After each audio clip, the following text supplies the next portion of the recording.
Amon, the executive producer for our 2020 San Diego Rep Latinx New Play Festival.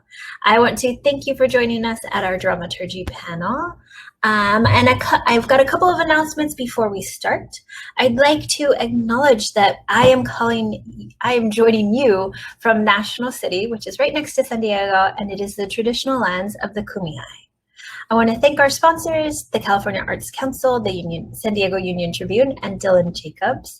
And also draw to your attention that since we are an online festival this year, we do not have printed programs and printed dramaturgical information for you, but we do have PDF versions. So you can find our program, you can find our Meet the Artist packet, and probably most pertinent, you can find our dramaturgy packet all on the reception page. That's the opening page. When you first come into Hopin, it'll all be there in hyperlinks. I am also going to invite you to use the chat function within this panel as a way to communicate with our panelists. You'll be able to ask them questions, I think, at the end of the panel. If you run into any technical difficulties, please text the San Diego Rep text line at 619-940-6091, and they'll be able to help you with all your technical issues. We are grateful for you to join us at this panel, and we encourage you to stay with us all day today. We have one more reading at 3 p.m. and then the Spanky Machine performance at 6 p.m. Okay, all the introduction or all the information out of the way, and now I am so excited and grateful to be able to introduce our two moderators, Dr. Chantal Rodriguez and Dr. Tiffany Lopez. We're going to bring up their cameras and they're going to introduce us to the rest of the panel. Hi. Hi, so good to be here today. And we want to give a big shout out to San Diego Rep and to the festival, and to thank you so much for organizing all of this and for inviting us. Oh, thank you, Chantal. Thank you, Tiffany. I'm going to step off. I'm going to be right here on the chat and listen to your all's conversation. Thank you. Great, thanks. So good afternoon, everybody. My name is Chantal Rodriguez. I am calling in from New Haven, Connecticut, which is the traditional lands of the Wapinger, Paugussett, and Quinnipiac peoples. And I'm putting a link in the chat. If you don't know the land that you're on, this is a great resource. I am the Associate Dean at the Yale School of Drama, and I'm an Assistant Professor in Dramaturgy and Dramatic Criticism. And I'm really excited to be here today. And I'd like to invite my co-moderator, Tiffany Lopez, to share with you all. Hello, everybody. Can you hear me okay, Chantal? Yeah. Okay, I'm sorry, I switched to a headset. Welcome, everybody. We're just so excited about this panel. I'm calling in from Phoenix in the traditional territory of the Akimal, O'odham, and Peeposh Indian communities, whose care and keeping of these lands allows us to be here. So I want to give that land acknowledgement, and then just briefly introduce myself. I practice Latinx and EDI-informed dramaturgy in literary dramaturgy, production dramaturgy, and then in my role with universities, institutional dramaturgy. So hopefully we could talk a little bit about that organically within the conversation, but it's just a real pleasure to be here. And I want to give a huge shout out to Maria Patrice and Victoria Yvette, just for doing such an amazing job and being such visionaries with this bold move to online. So back to you, Chantal. Yeah. Great. So we'd love to invite our amazing dramaturgs to please turn on their cameras and join us. And I will help facilitate your introductions, but I will essentially call on you, and then I will ask if you could share with us your name, your pronouns, if you're comfortable sharing them, the land that you're on, and also the play that you worked on in this festival. So I'm going to go in the order that I see on my screen. Dante, can you please introduce yourself? Yeah, hi everyone. My name is Dante Flores, he, him, his. I'm tuning in from Dallas, Texas, which is on Wichita, Kickapoo, Peliconey land, among others. And Hi, Rebecca. everybody. I'm Rebecca Ojeda. My pronouns are she, her, hers. I am calling in from San Diego, the traditional lands of the Gemini. And I was working dramaturgy for the Kukui with Kindly by Jade. Great, thank you. Desiree. Oh, I'm having a little trouble hearing you.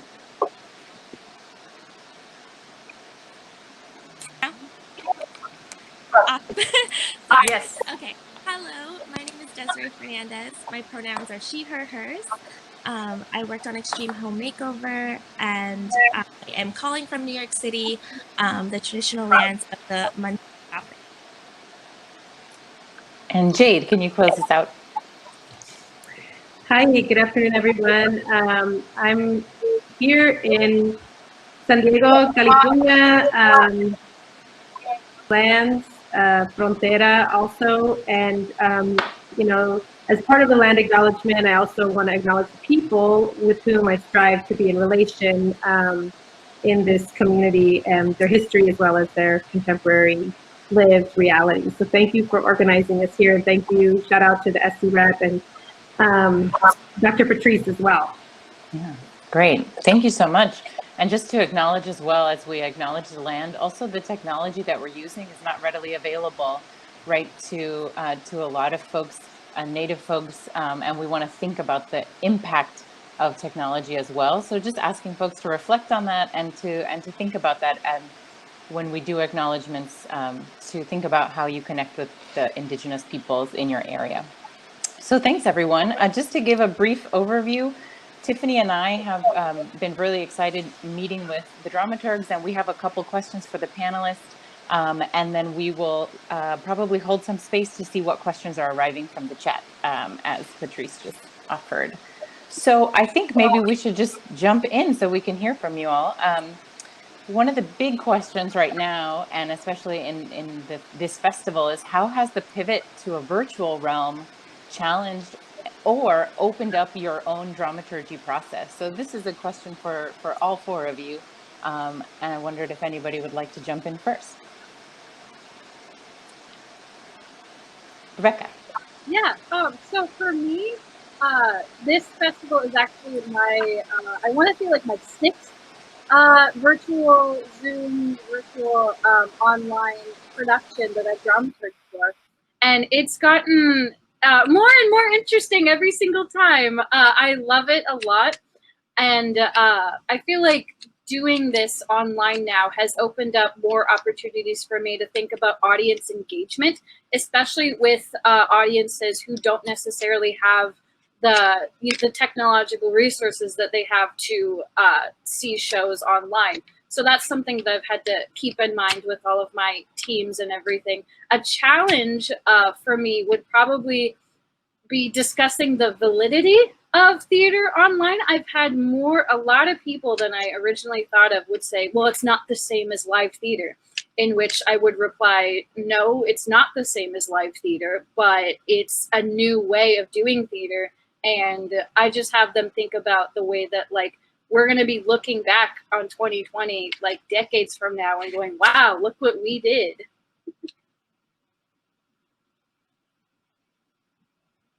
Thank you. Someone else? Yeah, I'll Go ahead, go. Jade. I think it's definitely a game-changing moment, and it's definitely, you know, nothing will ever be the same going forward. But I think it also really marks and collects an energy that was already present, right? And it just kind of accelerates something that was already happening in a particular direction. At the same time, I do. You know, was discussing this with Dr. Lopez here a couple days ago. There is a loss of how we learn to be with bodies, right? So, I mean, dramaturgy is very much about text, and it can be very much about text, but it can also be it's also about affective storytelling, right? And what happens when bodies are in real time and space. And so I think that is, without framing it necessarily just as and I forget what the phrase was that you used, Tiffany, without a kind of the type of loss. What was the phrase that you used? Do you remember? I'm sorry. About loss. It was a kind of loss. It was this you use a really kind of wonderful, dramatic, overwhelming sense of loss or something.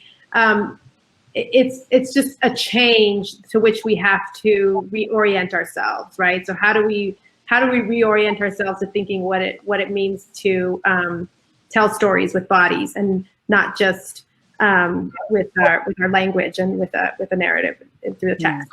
Mm-hmm. Thank you so much.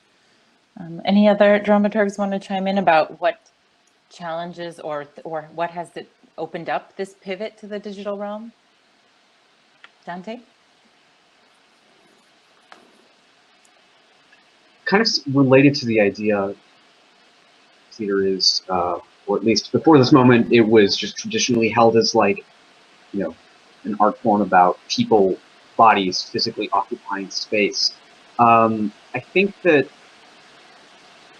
I think it's also to the idea that, right, like the theater itself occupies space too. It's not just us who occupy space within it. In fact, the theater itself is a physical object that at one point was built by workers, and you know, as such is, you know, you do the artistic labor of putting together theater in this gigantic piece of embodied quote unquote dead labor that is the physical building that it takes place in. That's an essential part of it. So I think that it's not just watching something live, that it's not just watching something live in the same room as, you know, the performers that make something theater. It is in fact the building you watch it in is also an important factor in it. So how these streaming platforms, like their equivalents with that kind of like embodied labor of a building, I think is something that we're going to have to contend with too in the coming period.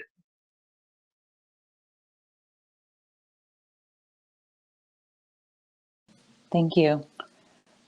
Desiree? Oh, Jade, go ahead. Just to add really quickly to what Dante was saying about, I think that's the land acknowledgements through this platform is a particularly powerful gesture toward thinking about the specificity of our placement and the specificity of our relationship to those places, even as we're kind of erasing distance in these new ways. Mm-hmm. Mm-hmm. Right. Desiree, was there anything you'd like to share about this pivot before we move on? Go ahead. Yeah, so I think a lot of us were a little bit worried, right, moving to this platform. And whenever you change different types of mediums, there's a different type of seeing that must take place. And what's great with our situation for Extreme Home Makeover, and I don't want to give too much away because it'll be up after this, but this seemed like the appropriate medium. I mean, it's going to be incredible when it's going to be staged live, but because it is a story that is set during the time of the VCR and the VHS and it's being all recorded, it's interesting to see how are we seeing bodies through this old technology, which is actually what we are going to be seeing live.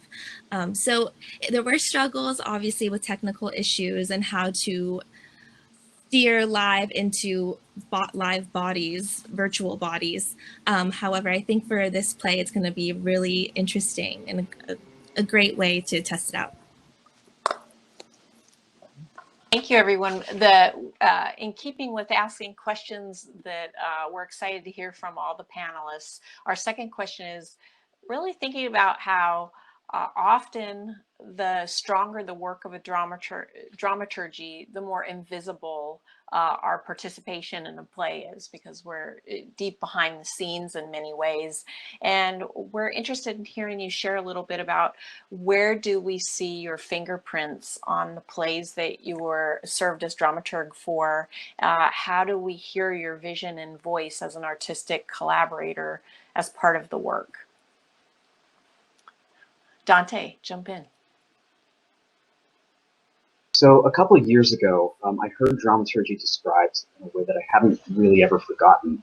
And it's that you're like a museum curator, but for plays and scripts instead of pieces of visual art. And I think that to that end, where I see my work, where I see the fingerprints of my own work, is in the questions that people ask about the play afterwards.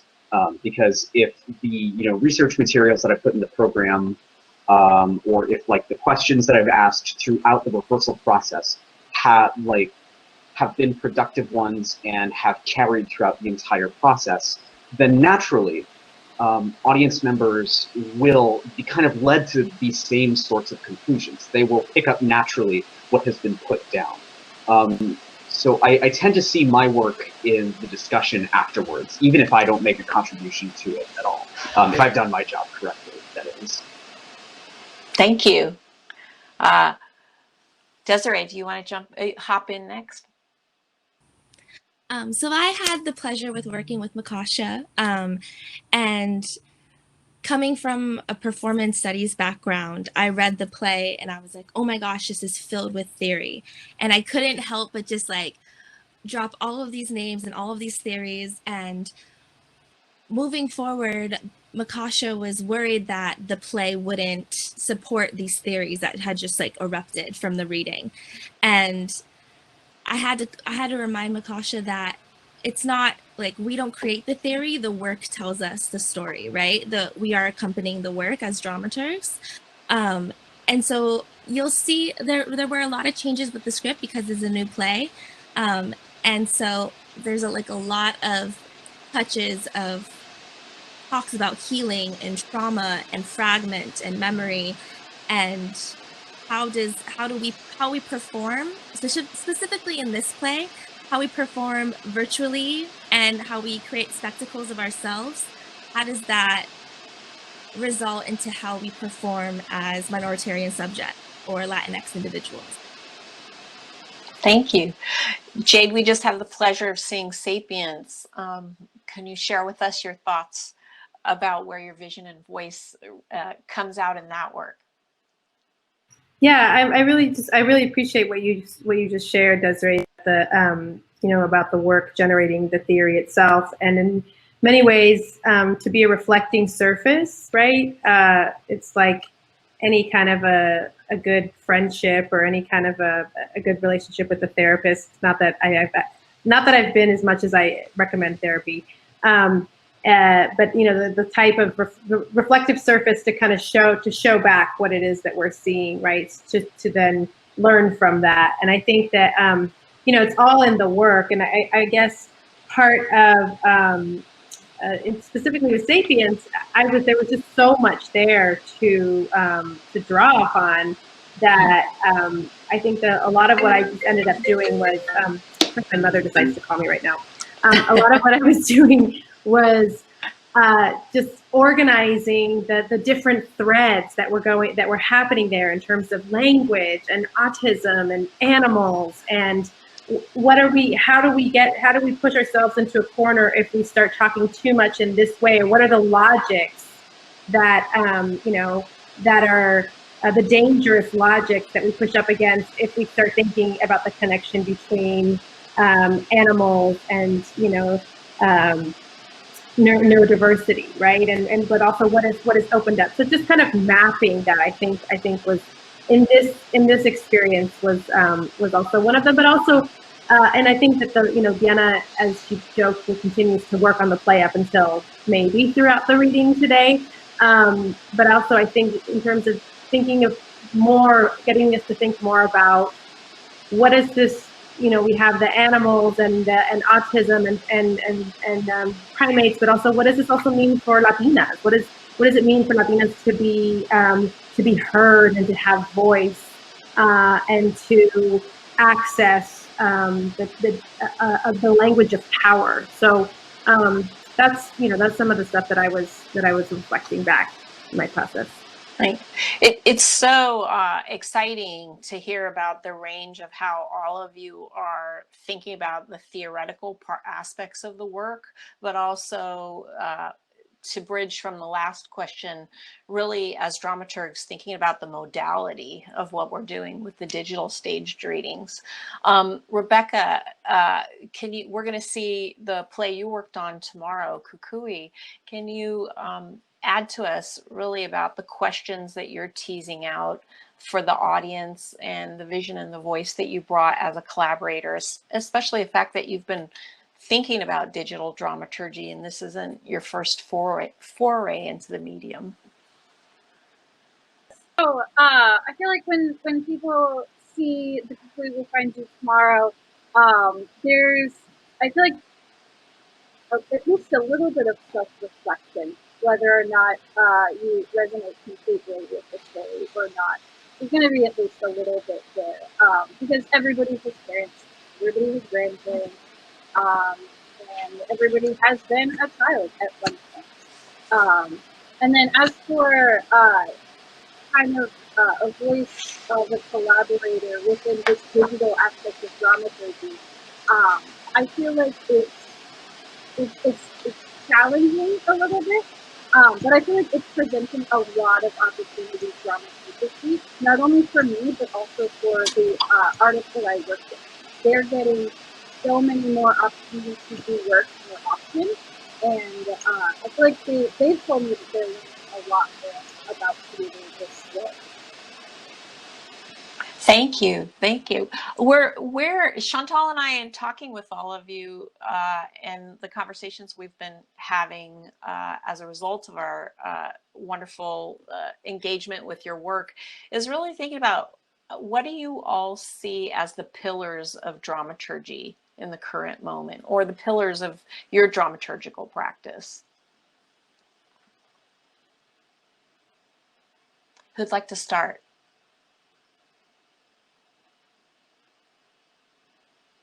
Rebecca, jump in. You can go. I wrestled with this question a little bit, but I can only really like three different things. For me, for my process, I usually start out with asking way too many questions, because the more that I know about script, the process, even like the internal dialogue of the characters, then I think the better I can do my job, and the better that I can make sure that the audience sees whatever we're intending them to see. Second one is probably the difference between internal and external observation, because not only do I have insight into the play as the dramaturg and as an artist, kind of seeing through the lens of an actor, of a designer, of a director, all of that, but also, the sightline of the audience, because, I'm the practice audience and the creative show. And so sometimes I think things that the artistic team may or may not originally take notice of.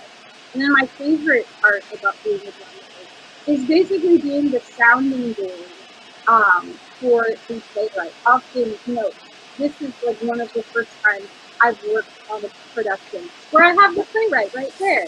So that was, amazing. Most of the other times, 99% of the time, I don't have the playwright there. So I kind of have to be the voice of the playwright when they're not there. So it's just me being a sounding board for them and their original intentions and values. Rebecca, when you answer the next set of questions, please check your mic. We're getting feedback that it's sounding a little underwater. Desiree, Dante, or Jade sharing with us about the pillars of dramaturgy as you're practicing and seeing them. I'll go. Desiree. So I am an early career dramaturg. I've only been doing it for maybe 2 or 3 years. And I think every single play, as we know as dramaturgs, is a different thing. And we learn a different thing every single time about dramaturgy. And a lot of the times I've learned that it's okay not to know. It's okay not to know the answers to the questions the playwright's asking you or the director's asking you. And it's okay not to know about what the actors are asking you, or it's okay not to know exactly what you're doing all the time, because honestly, like, we're not really sure what we do sometimes because it changes so much, such like breadth of work that we are doing. And I think the most important thing is to ask and develop those questions and to foster those questions, and to remember that we aren't dictionaries, we aren't encyclopedias, we aren't just the research, we are generators of thought and practice, and we just do our best to foster the work that the directors and the playwrights and the designers are doing the best that we can. Alongside from that, it's one of the most important things is, I mean, here, now we're at the Latinx New Play Festival, which is incredible, but to be able to foster work that isn't typical of what we're seeing in the media, to have new stories, to have the ability to change how we're telling these stories and to create these new truths, but really they're just undiscovered or not given the chance. So yeah, that's just a little bit. Thank you. Jade and Dante. Thank you for the question. I think, you know, what's been said, obviously asking lots of questions, and really, in many ways, you know, and I know you want a nice, organized, and clear answer here about pillars, but so I guess, you know, asking questions and being a sort of reflecting surface would be one, but also clearing pathways.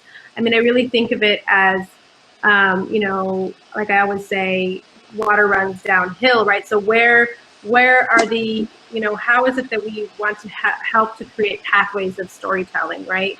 There are many different ways a story could go, but how do we help to kind of escape that? And I know that's kind of metaphoric, but I think that it really is how I see it. And also, you know, translating different kinds of knowledge, right? So it's not just a gathering of resources, but it's also the ability to translate and to put it into usable and you know, something that serves the context of the work itself. And of course, that, I mean, it goes both directions, right? So it's both finding resource, but it's also thinking about the play. What is the play's context, and providing a context for the play itself. And I often think of, you know, I'm a scholar and a writer, and then, you know, whenever I write something and, you know, present it at a conference or whatever it is, and when someone says, oh, well, what you're saying is, and I'm like, oh, what is it that I'm saying? You know, that moment of clarity that you get when you see, you know, what it is that someone else is getting from your work. So that's what I strive to do.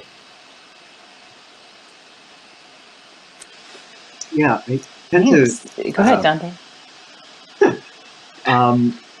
I tend to, you know, I like Desiree, I'm an early career dramaturg, and at this point in my career, I tend to think of it a lot of the time as listening to a piece of writing or listening to a piece of theater as though it were a living thing, as though it were a living being that has something to say, right?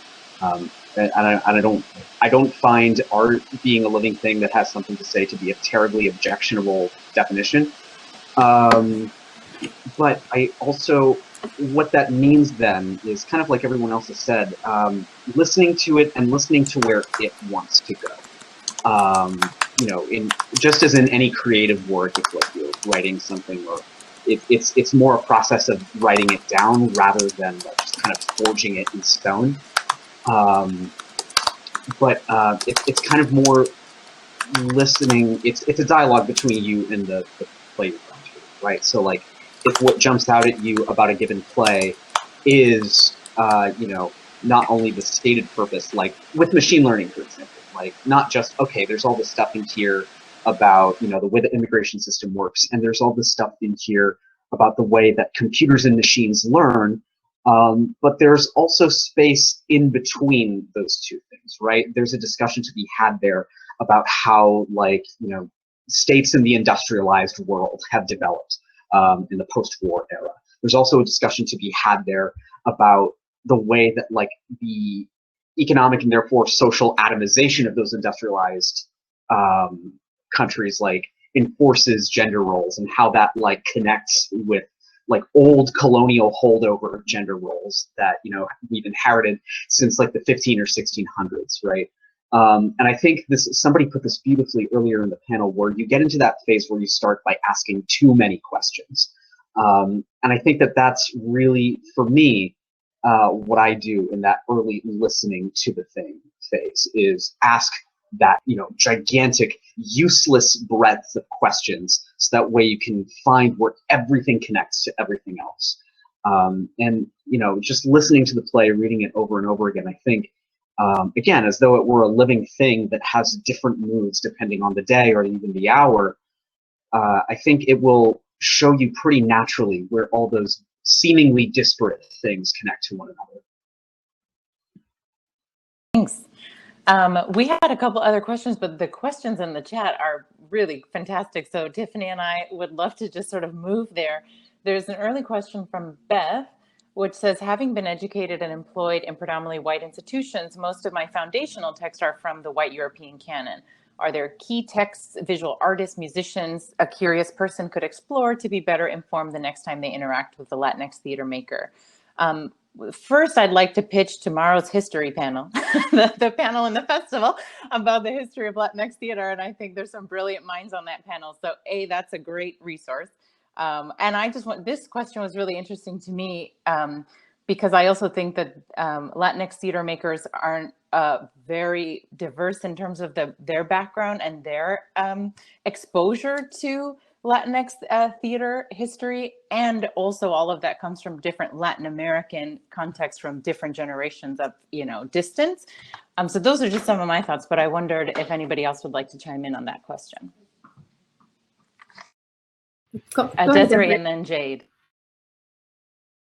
Okay, so the first two texts that pop into mind, which is, I think they're in the dramaturgy packet that we have compiled for everybody, is first, This Bridge Called My Back. Duh. That's just like the Bible of everything that I have been referencing. And then also, Jose Esteban Munoz's Disidentifications, especially for the play that I've been working on, when we're talking about minoritarian subjects, when we're talking about the burden of liveness of what we as brown Latinx bodies have to perform in order to exist and what's expected from us, and how that actually is just a practice of endurance. So those are two texts that I'm drawing from. Yeah, yes to both of those texts. And I think, you know, of course, and yes to the history panel tomorrow, which I am super excited to moderate. So, you know, there's a whole sort of long trajectory of Latinx theater making in the United States that this tradition rests on. And there's a whole, and this is kind of addressing another question down the road, there's a whole discourse around magical realism and sort of world views, different cosmologies as they are created through these different works. I would also just say, you know, so there are endless resources. I'm happy to, you know, share my email, or I think my email's on the dramaturgical packet to share more specific stuff. But I think that, you know, a really good, important place to start, besides just the theater history itself, with Teatro Campesino and the work of Maria Elena Fornés, the work of the early groups, and as Chantal says, the sort of distinct Latin American traditions, I think is to just follow Latinx politics and like what's happening in the world today with Latinx lives. There are podcasts, there's like Code Switch, there's Latino USA, there are different podcasts. What is it? The Felix Contreras, the Alt Latino. These are all NPR podcasts if you want podcasts. But I think because in those conversations, a lot of this other stuff comes in, right? And so that it's really getting us to think about, what does it mean to engage in Latinx storytelling? What are the issues of the moment? So I think it's really important to put those into conversation with these historical resources. And it's also, you know, it's also going to be, you're going to get a lot of different voices in there. Dante, did you want to respond to this question? First, I second all the stuff that's been brought up already. I know that a lot of the time, funnily enough, I tend not to draw a lot of inspiration as a dramaturg from playwrights. Obviously, there are a couple that I really love. Like as far as like Latinx playwrights are concerned, I'm a big fan of Octavio Solis. But as the biggest, I think I want to second to this point about just following Latinx politics, right? And that's like across the Americas that you do that. I think if I had to recommend like one writer that definitely has like gotten me on this trajectory, I would probably say, you know, it's a little basic, but I would probably say Eduardo Galeano is one of my absolute favorites of all time. Like, he wrote a book, Upside Down, which is like just all about like, you know, neoliberal politics in the 90s. And then the book that I picked to go hand in hand with that is Latinx Theater in the Times of Neoliberalism by Patricia Ibarra, which gets exactly where like all these different playwrights like Cherry Moraga, Eduardo Machado, etc., are like meeting these, you know, global politics that we all live under. But Eduardo Galeano was the one who like gave me that moment where I just kind of shifted consciousness, and suddenly now have this feeling of being able to see everything at the same time. I have about 10 minutes left, or 9 minutes left, so I just wanted to maybe go to another question. This is from Maggie. The work we've seen so far has a magical or lyrical component. Do you as dramaturgs see this kind of imaginative stage work, you know, the time traveling, flashbacks, animals that speak, transformation of the setting, as part of a tradition of Latinx works? And can you give a brief context for these aspects of the plays that we've seen so far? So perhaps the two dramaturgs whose work we've seen so far could respond.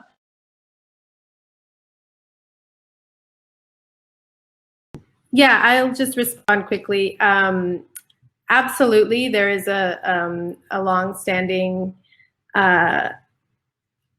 tradition, you would call it, that both emerges from the work of Latinx theater makers, but has also been a frame into which they have been placed, I will say, Latinx theater makers, right? And so one of the things, and this is one of the questions that Tiffany and Chantal had asked, and I'll try to connect to that, which is, you know, what are some of the most urgencies in Latinx dramaturgy? And I think that one of these is the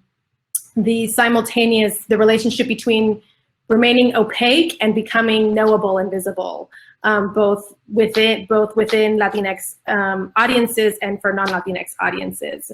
And so I think that part of what we saw, like in the 1990s, let's say, what we saw was this quick identification of Latinx work as being, oh, I know what that is because it's magical, because it's, you know, because they can talk to spirits, and at the same time, you know, it's a complex conversation. I'll just leave it at that. But I think that also you're absolutely right to name that. And when we talk about Latinx theater making, we're not just talking about the identities of the characters and the stories that they're telling. We're talking about their world views, right? So what does it mean to bring an entire different world view onto the stage and a different way of relating? And you really see that, for instance, in the work of Cherry Moraga, and especially some of her more recent works, especially. You can hear that as a dramaturg, I'm actively listening and ferociously trying to share scholarship and readings in the comments. And I also want to give a shout out to Chantal and Jorge Huerta, because the three of us at one point got to put together a wonderful library and vault. I wish we had a picture of that to share right now. We have a great question from Catherine Maroney. And she says, I know we're all immersed in the virtual pivot of the present moment, but I'm most curious to know how the panel thinks theater will and must be different when we do have the opportunity to return to live performance. What priorities, requirements, dreams do you have for future theater, and especially by, with, and for Latinx creators and audiences? And, you know, Chantal and I have been, in thinking about that question, the role of institutional dramaturgy, really working with large institutions that are producing future theater artists. But we're wondering, to bridge from Catherine's question, just about where do you see the need for dramaturgy moving into the future, especially when coming out of this moment and when we're all together again in a space. Dante. I first this question. I take inspiration a lot from the fact that, again, not necessarily from the theater thing, but I take inspiration a lot from the fact that, this is like, we're at 100 some odd days of police brutality protests now here in Dallas. Obviously, those numbers that number of days is going to vary from city to city. But, a lot of these protests that have been taking place here have taken place right where the really, rich, bougie part of Dallas meets the really underserved and predominantly, person of color, predominantly BIPOC part of Dallas, right? And that is, I think, implicitly a critique of the way that like housing and real estate have developed in this city. And I don't think it's I don't think it's particularly objectionable to say that theaters have to be included in that discussion as well, right? Because like, again, it's a building that was placed somewhere. There's a question of real estate there. So I think that in order for the theater that we make, once we can all be in the same place again, to, I think, be adequate or appropriate for the time we find ourselves in this moment, it seems a political, social, and economic crisis, the theater has to serve the same function as a protest, and it has to critique explicitly the brutality that is going on, but it also has to critique the roots of that brutality, and it has to, like, by, refusing to forget, by refusing to be complicit in any kind of, like, forgetting of the brutality that takes place in the development of, cities and localities in this country. So I think that that will be an important, and I do think necessary feature is that the theater in the United States is not afraid to take that radical political and social stance, just like the protests that we're seeing, if it is adequate to meet the crisis we face.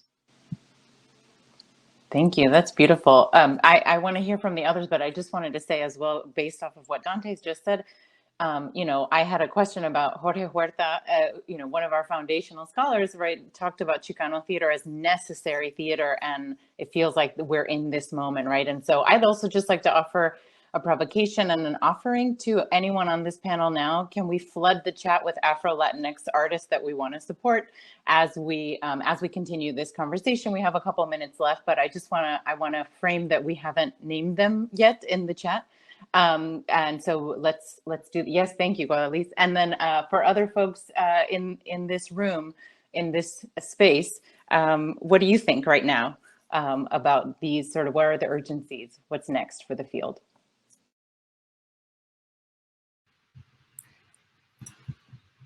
Should I go? Okay. So I think there are a lot of questions about audience. I think that this pivot to this platform has, completely changes the game in terms of audience and in terms of accessibility and in terms of making theater necessary. So to quote our beloved Dr. Jorge Huerta, the first Chicano to get his PhD in theater, how can we make theater necessary and who is it necessary for? I also think that it's important for theater artists in this moment, especially Latinx theater makers, to think alongside the kind of curatorial embodied practices happening on Instagram and TikTok and all of these other platforms where we're seeing storytelling, we're seeing performance, we're seeing this placement of and celebration of Latinx bodies. And I think we can do really interesting things with that in this moment and ways to bring these other people and other storytellers and other artists into theater making in a way that feels necessary. And always, of course, addressing where and how power settles in this practice. Right. Anyone, Rebecca or Desiree, would you like to share a parting word as we wrap up? Sure. I think that we also just need to keep in mind representations that we're putting forth with season selection, with shows and everything, because what a theater is going to put on should reflect the community that it's reaching out to. Great. I'm mindful of our time. I knew this was going to be so short, but I want to thank everybody and also just to really, you know, ask us to center the intersectionality of our communities, right? Race, gender, class, ethnicity, right? Gender expression, sexuality, and I want to thank you all as artists and the artists in this festival for honoring the humanity of our communities and the dignity of our communities in this work. Tiffany, would you like to share a closing word? And I think, you know, as we really pivot and think about the future of our field and the contours that it'll take, to me, one of the critical things that we do as dramaturgs is we're practicing theory. We're thinking about the translation of theory into practice. And it's also a form of leadership and community building and all of those things, you know, again, looking at Jorge Huerta's term, necessary theater, that's what makes our theater necessary, is that it's movement based, it's movement connected. And I really appreciate Chantal's invitation for us to think about the intersectionality, you know, and the different movements that are out there that are calling on us to practice our leadership through our artistry, but really to take it into thinking about organizations and community building, which are different forms that need our voices and our vision as dramaturgs. So thank you, everybody. This is really exciting. I wish we had a lot more time, and can't wait to see everybody on the festival chats and our other work that we're experiencing. Thank you. Thanks, everybody.